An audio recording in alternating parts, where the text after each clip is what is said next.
There's certainly one person that represents that to me, and that's Jerry Lee Lewis. Now, you guys may not know who he is. I realized that on the way over. But he was one of the architects of rock and roll. He was one of the guys that changed it from not rock and roll to rock and roll. It was Jerry Lee, Little Richard, Chuck Berry, Fats Domino, Bill Haley and the Comets, and Elvis. Jerry was like a Greek tragedy. He grew up in Faraday, Louisiana, and his family was very religious. Their religion was the Assembly of God. They thought everything was sinful. Music was sinful, dancing was sinful, clothes, women were sinful, just because of biblical things. And he grew up with this terrible, he had two cousins. One was Mickey Gilley, who became a country piano player, and the other was Jimmy Swaggart, who became a televangelist. But in this atmosphere of such strong religion, he nevertheless felt music in the marrow of his bones.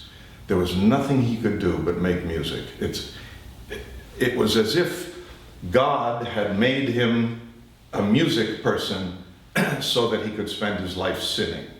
Terrible, terrible quandary for a young dude. And the fact of being this instant performer. You talked about the Brooklyn Fox. Well, the Brooklyn Paramount and the Manhattan Paramount theaters, all those three theaters were real hot in the mid-50s. And you'd go and you'd get pressed up against the stage. People would go nuts because it was, last weekend there was no rock and roll. And this weekend suddenly there was rock and roll. It was a switch. And so he had a good deal of idolatry.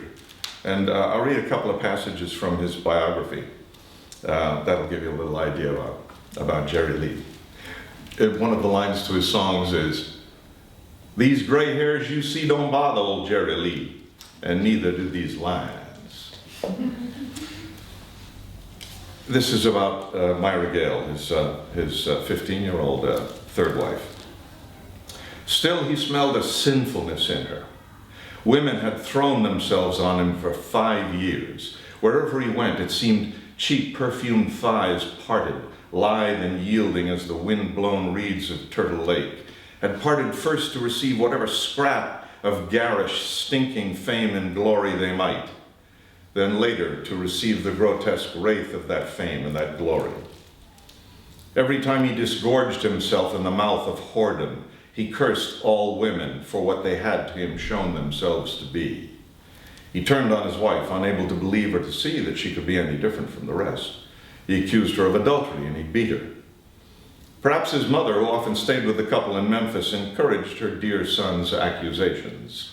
For she in motherhood trusted none of Jerry Lee's wives, believing that they lusted only for his gold. And she spent time seeking to discover Myra Gale in an act of moist indiscretion." So this is about his drinking. We're now up to 1982.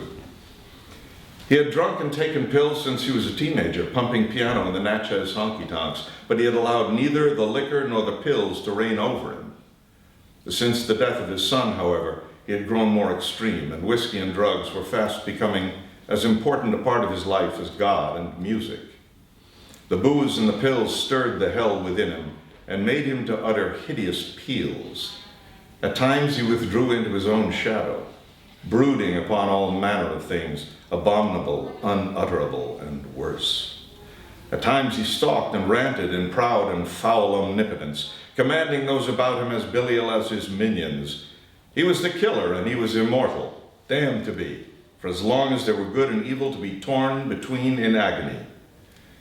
He would sit backstage in 1,000 dank nightclubs, and he would know this. And he would swallow more pills and wash them down with 3 fingers more of whiskey, and he would know it even more. He would walk like a man to the stage with his Churchill cigar in one hand and his water glass of whiskey in the other, and he'd pound the piano and sing his sinful songs, and he would beckon those before him, mortals, made not as he, to destruction from the womb. He would beckon them to come, to stand with him a while at the brink of hell. Then he would be gone into the ancient night, to more pills and more whiskey, to where the black dogs never ceased barking and dawn never broke. He would go there. And finally, 1972. We're as far away from the strip as you can get. We're at the Palomino in North Hollywood, a very famous country bar. A week later, on June 18th, Jerry Lee sat on stage at the Palomino Club in North Hollywood, and he looked into the eyes of the audience and said, "Elvis killed himself over a broad. Took 5 of them to put me in the shape I'm in today." In his dressing room after the show, he sat holding in his lap a half-drained quart of Seagram's, like the unglowing scepter of an ancient fading kinship. He drew on his cigar and gestured toward the tape recorder that the writer had placed before him. "You know, one of them things that get a man killed," he said. "Man be drinking, saying something, somebody take that tape and use it against him, get him buried." "The time is near," he said, his eyes wide as in terror, regarding every mote that drifted through the stale air of that dressing room as if it held innumerable demons. "We don't have the promise of the next breath.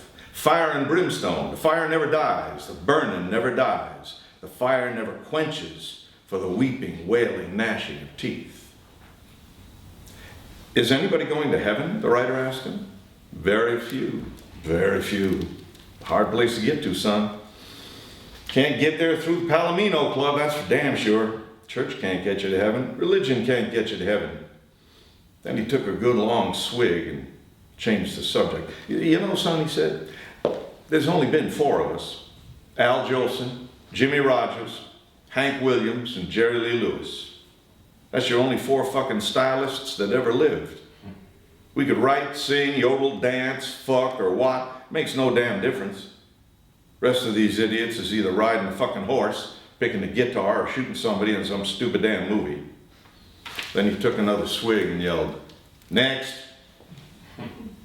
"How do you feel about people who combine music and politics?" "Oh, a bunch of fucking idiots."